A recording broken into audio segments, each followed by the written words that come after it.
अमेरचंद गांव में एक खूबसूरत और पुरसुकून जगह थी।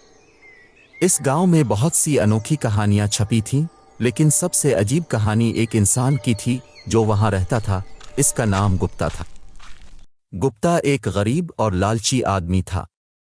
इसकी हालत देखकर कोई भी उसे बेचारा कह देता, लेकिन इसकी असलियत कुछ और ही थी। वो कभी भी कोशिश नहीं करता था कि कोई काम तलाश करे, क्योंकि वो दूसरों के पैसों पर जीना चाहता था। गुप्ता अपनी हमेशा लालच भरी सोच और अलग तरीकों की वजह से गांव वालों के बीच मशहूर था। जब भी कोई इसके पास आता, वो उसे अजीब तरीकों से बात करता था। कभी वो अपनी कान में उंगली डालकर अपनी झूठी कहानियां सुनाता, तो कभी वो अपनी पुरानी कहानियों के जरिए लोगों को मजबूर करता कि वो इसकी मदद करे। गुप्ता की बातें कभी समझ नहीं आती थीं, लेकिन इसका मकसद हमेशा वही होता था, किसी तरह से पैसे हासिल करना। एक दिन गांव का एक नया ताजिर, मोहन, गुप्ता के घर के पास से गुजरा। मोहन ने सुना था गुप्ता के बारे में, लेकिन इसने कभी सोचा नहीं था कि वो इसके जाल में फंस सकता है। गुप्ता ने मोहन को देखा और फौरन अपने ड्रामे शुरू कर दिए।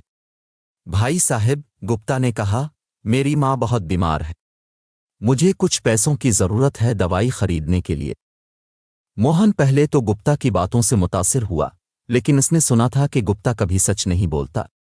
मोहन ने सोचा, अगर गुप्ता सच बोल रहा है तो मुझे मदद करनी चाहिए, लेकिन अगर ये झूठ बोल रहा है तो मुझे कुछ करना चाहिए ताकि ये और लोगों को ना ठग पाए। मोहन ने गुप्ता से कहा, ठीक है, मैं तुम्हारी मदद करूंगा। मुझे तुम्हारी माँ से मिलने दो और मैं दवाई के पैसे तुम्हें दे दूंगा। गुप्ता का चेहरा एक पल के लिए सफ़ेद पड़ गया, लेकिन फिर उसने अपनी चालाक सोच से मोहन को बहलाने की कोशिश की। नहीं भाई साहब, मेरी माँ इतनी बीमार है कि वो किसी से मिल नहीं सकती। अब सिर्फ मुझे पैसे दे दो, मैं दवाई लेकर उनके पास चला जाऊंगा। मोहन समझ गया कि गुप्ता झूठ बोल रहा है। उसने अपनी जेब से एक सिक्का निकाला और गुप्ता को दिया। ये लो, इस सिक्के से तुम्हारी माँ ठीक हो जाएगी, मोहन ने कहा और वहां से चला गया। गुप्ता को समझ आ गया कि इसका झूठ पकड़ा गया है, लेकिन उसने कभी अपनी आदत नहीं बदली।